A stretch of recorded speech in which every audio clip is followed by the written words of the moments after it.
Someone else has asked, what if someone comes into your house and is going to kill your wife and children? Should you do nothing? Should you do nothing if someone is going to do evil to you or to those that you love? This is a normal kind of question that comes consistently. The what would you do if question. There are a number of assumptions to it, and the first one we have to get over right away, and that is that Christian nonviolence means doing nothing. Jesus' whole life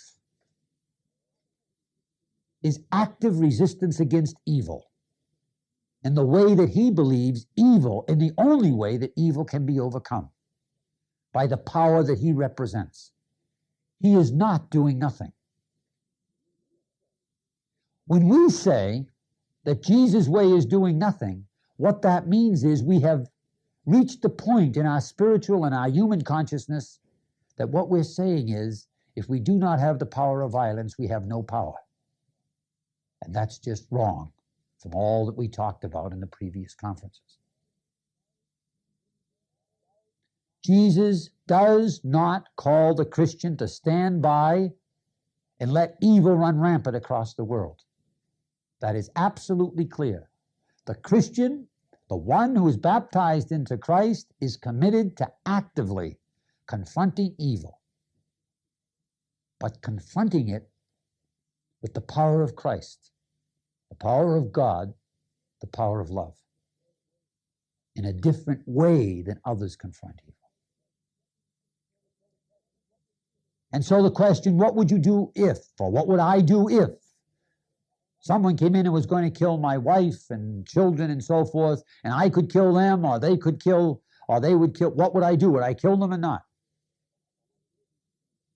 Well, my glib answer to the question is, if someone's going to come in and kill you or your wife or children, of course, if you're a Christian, you'd do just what Jesus would do. You'd blow his head off. The answer is absurd. It doesn't even fit right. Huh? The fact of the matter is this. Isn't it interesting that when the question is asked, it's always asked in terms, well, what would I do if someone came in to kill my wife or my children? You see, people are killing other people's wives and children right now, and we don't care. Look at the misery that the people in the United States and Western Europe are prosecuting on top of the third world through their greed in their governments and their silence. Look at the misery, the children who are being killed today by policies made in Moscow and made in London and made in Washington. And no one cares about those children. So the critical thing is, what if my children, my wife, my husband, or whatever? So the first thing we got to get clear is that we're not interested in defending others. We're interested in defending what we love, an extension of self. There's nothing wrong with this, but we got to look at the context of the question. It's not as altruistic as it seems. But be that as it may, the reality of the matter is that the situation does occur in human life, the crisis situation, where the choice is violence or nonviolence. And the question becomes, what would I do if? Well, the first thing we got to realize is this. It makes no difference what I do in terms of what the gospel says. I can go out and kill. I can go out and steal and rob and rape. Makes no difference. The gospel is still the gospel. Truth is still truth. Jesus' teachings are teachings of nonviolent love, whether I execute them or not. I know that there's a way that people have of getting around the gospel by saying about the priest and minister, he doesn't practice what he preaches. But the priest is not ordained to preach what he practices. The priest is ordained to preach the gospel. The real danger is that the priest or the minister or the bishop stops preaching the gospel and starts preaching its modification in order to meet his or her own practice. Then we've got trouble. It takes a courageous priest or a courageous minister, a courageous bishop to say, this is the gospel, I'm not following it. Or a courageous layperson. So the first thing that we want to get straight is, regardless of whether anyone follows it or not, the truth is the truth is the truth. Jesus teaches nonviolent love, and that is it. In terms of the particular situation, what would you do if someone came in and was going to kill you or your family, member of your family, and you could kill them? The question is always asked that way. What I'd like to communicate is this.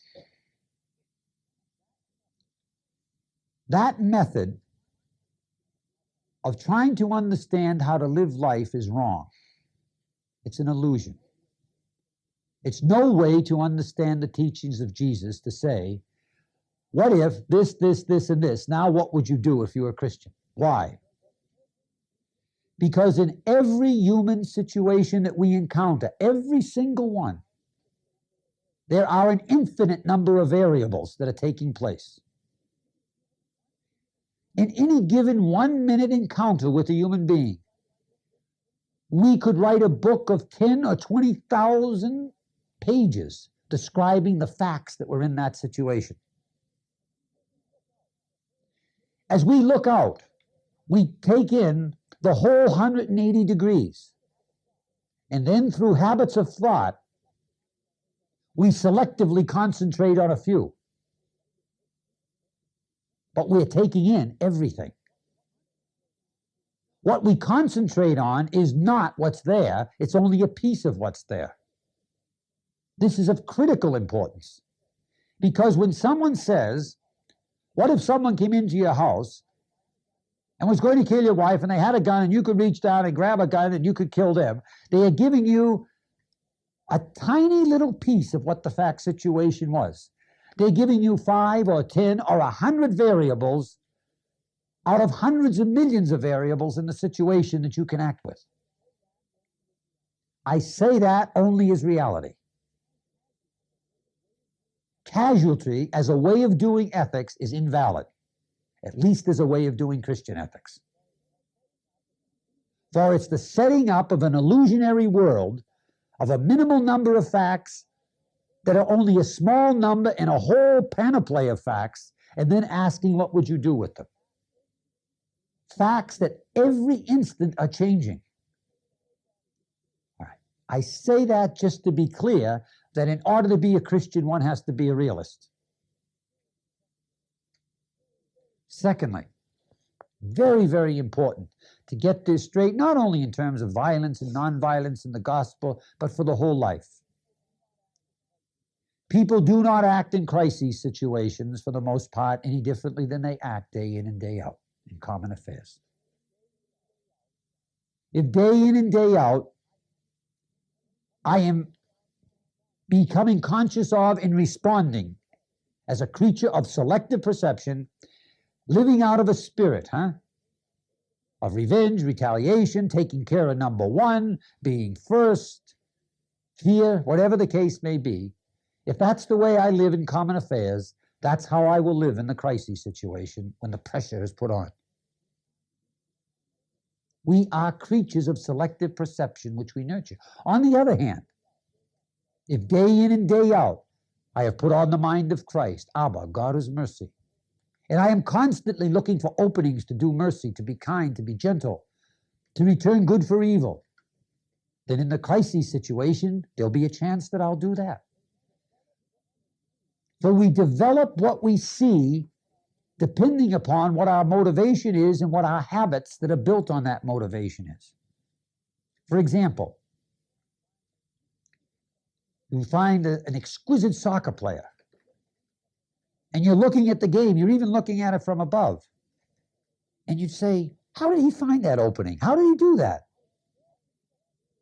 Out of this whole perception of world that he's bringing into his sight and his mind, he has developed an intense awareness, a focused awareness on how to relate to reality in order to get that ball through on the different occasions. I don't do that. You can't do that. But that's his habit of consciousness. So also the habit of greed, the habit of fear, or the habit of mercy. As one can become an artist in terms of being a soccer ball player, one can be an artist in terms of greed, and one can be an artist in terms of fear, or lust, or mercy. And so, every time we come into a human situation, there are an infinite number of variables that we are encountering. The tendency is we will act as we have acted in the past. Out of the spirit that we've lived in the past, we'll live that now. That we'll find those variables that will go along with our prior nurturing, whether that be in terms of greed, whether that be in terms of lust, whether that be in terms of anger, whether that be in terms of mercy. We will find them and we'll use them. Let me give you a story to illustrate what I'm saying. A true story. One of the great Christians in American Christianity in the 20th century, Baptist minister by the name of Clarence Jordan. Clarence Jordan, a Southerner who had a bachelor's degree in agriculture and a doctorate degree in Greek. He developed a unique style of writing. His whole life was dedicated to Christ's teachings of nonviolent love. In the 1940s, he decided that one of the great evils in the United States was racism. The setting people apart and treating them differently exclusively on the color of their skin, he felt was utterly inconsistent with loving as Christ loved. It was diabolical. And so he knew that the time had passed when another paper was needed to be written on it or another book. And that the way Jesus confronted evil was he directly brought the power of love right up against the power of evil. And so Clarence Jordan, in the mid-1940s, went to southwest Georgia. And he set up a farm called Koinonia Farm, and he immediately integrated it. White people and black people working together. Black families and white families living in houses and working on the farm. All governed under the rule of Christ, and the understanding being that Christ's teachings are teachings of nonviolent love towards everybody, friend and enemy. Now in the mid-1940s, southwest Georgia was Nazi America, where race was concerned. People disappeared from the face of the earth and no one cared. Black people and their sympathizers. It was the world of that grotesque form of Christianity, the Ku Klux Klan. Probably no more grotesque than any of the major churches have been in their history, but grotesque nevertheless. And so this is where Clarence Jordan went, with the love of Christ to confront the power of evil. He didn't just pray about it, he did it. If Christ is risen and the power of Christ is there, then this is where we take it to, right where the evil is. You can imagine what happened at that point.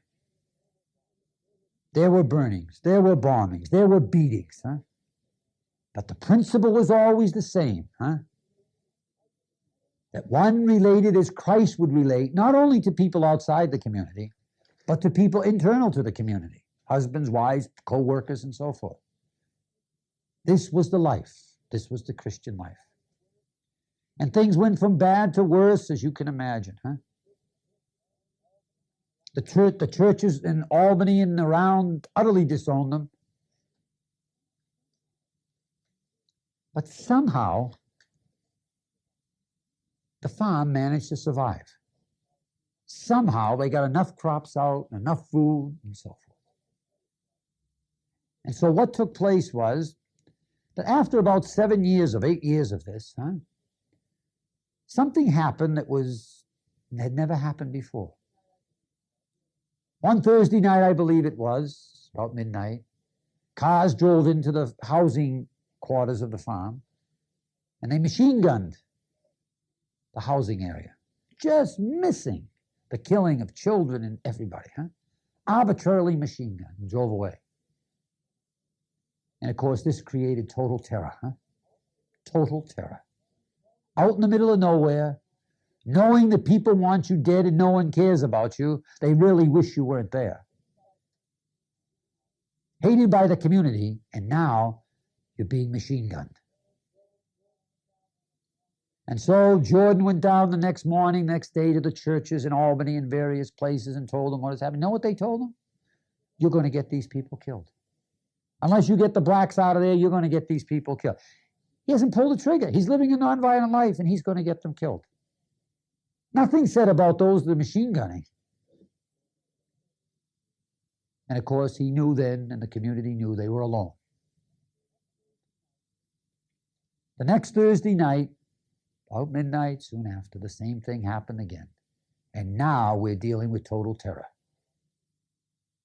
Because now it's clear that they're alone, that the people doing the machine gunning know they're alone, and there's no reason anyone isn't killed, because it was just arbitrary spraying of houses.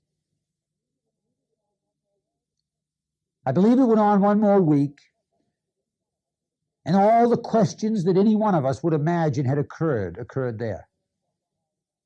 Has the experiment gone far enough? Have we gone as far as we can for this time? Should we back out, save lives? All the questions that one can imagine when that sort of thing occurs. Questions motivated by honest love, questions motivated by fear. Yet everyone has to live with each other and live with the outside world as Christ will live, even under this crisis situation. And Jordan was just very, very serious about the fact that no, we cannot move. This is evil, and the power of the resurrection, the power of the love of Christ is what confronts this. Because all these people he's responsible for. So the fourth Thursday night, I believe, fourth Thursday afternoon, actually, late in the afternoon, 3 white men come up to the farm. They want to see Jordan. They're Southerners, he's a Southerner. They come up. They tell him all the things that happened the 3 previous Thursday nights, details that they couldn't possibly know unless they were there. They did it. They were part of it. And so they tell him, unless you get the blacks off of here, now the sun isn't going to come up on this place tomorrow morning. We've given you your warning. We know that no one in this community wants you here, and you know it. With all the vulgarity and everything else that with toughness and meanness that went with this. And so they told him straight up, you get the black people off here now, or the sun isn't going to rise on this place tomorrow morning. And Jordan said, boys, he said, they told me in seminary there were boys like you on the face of the earth, but I never believed it. He said, fellas, he said, they told me in seminary there were even Christian boys like you that lived. He said, I'd never believed it. They told me in seminary, fellas, he said, that there were boys like you that were even, he said, someday I could meet. But I never believed that such a moment would occur, that I'd be in this position, having to be with fellas like you, he said. He said, boys, he said, let me shake your hand. He said, I want to shake the hand, he said, of 3 fellas that can make the sun stand still. He was a Southerner, they were a Southerner. They were Southerners. There was just a little bit of humor. He noticed a wedding ring on one of their fingers, and he said, asked him, was he married? He said, yeah, children, yeah. He said, you know what it's like when you have a baby, he said, that's up all night and you got to go to work. Oh, geez, the guy says you don't feel good the next day at all. You're mad at everybody and don't feel good. And he says, you know, if that baby's up 2-3 nights awake, he says, you know what it is? He said, oh, yeah, it's terrible. He said, you're crazy. And he said, trying to get some sleep, you can't sleep, you know. Yeah. And he said, you know, if that goes on a long time, he said, that's not a nice life, is it?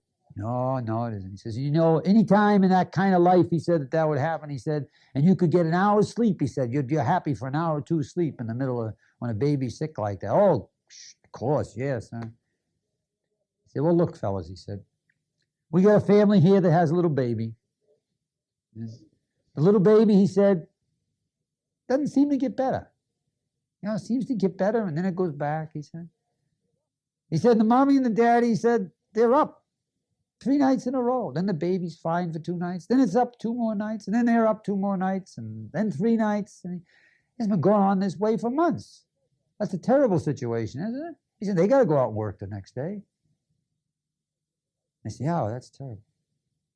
I said, look, fellas, he said, when you come through here, he said, and you machine gun these places, he said, you wake that baby up for sure. What do you want to do that for? There was no massacre that night. There was no machine gunning that night. There was never any machine gunning again. Misery and the other difficulties didn't stop, but that did. Which one of us, out of all the variables in that situation, would have picked the little phrase, make the sun stand still?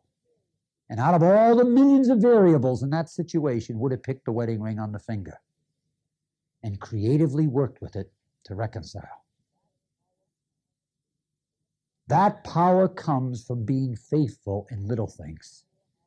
That comes from a 24-hour-a-day commitment to love as Christ loved, to bring Christ's peace through Christ's nonviolent love into the littlest situation. And then one begins to develop the eye like the soccer player for the openings for mercy and reconciliation and peace. Which one of us, if that happened and they came up to the farm, we'd say, grab them, hold them, get the license plate number, call the police. If we wouldn't have been gone long before that in terms of the confrontation with evil and our certainty, that this is what Christ called us to do, the direct confrontation of the power of love with the power of evil. But Jordan had nurtured a consciousness, mercy, compassion, nonviolent love of Jesus in the littlest things in life. And therefore, because he nurtured it in common affairs, he had something to call on in the crisis moments. It is not that we may not have to die, we have to die. Whether we use violence or nonviolence, we may not have, we have to die. But the issue is, what's the way to live? Better to live a short period of time in the way of God than to live a long period of time in the way of Satan.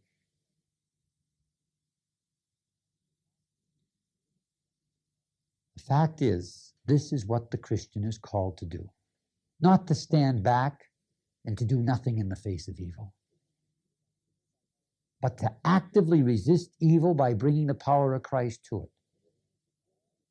Whether it is dealing with the children in the home, for Gandhi used to say, the home is the school for nonviolence, and the little conflicts with the children, or whether it's dealing with the far more critical and crises kinds of things of life.